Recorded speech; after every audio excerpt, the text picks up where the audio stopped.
Hey YouTubers, Teddy Bear Garage here, and here's what the girlfriend came up with. She's building it stock, no fancy stuff yet, but that's okay. The only thing that she's done to the kit is cut up the small window in the back, and well, I had to do that for her. She don't know how to do that yet, but I helped her out. She's building it pretty stockish. She's trying to make it look like one that you would drive.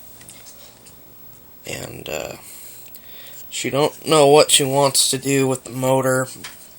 We got spare motors. I'm going to help her out on that.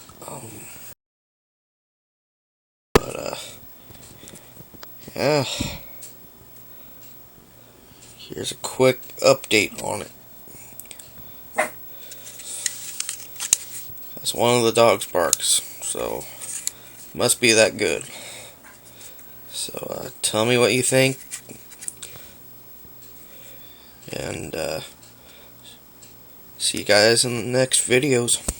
Bye.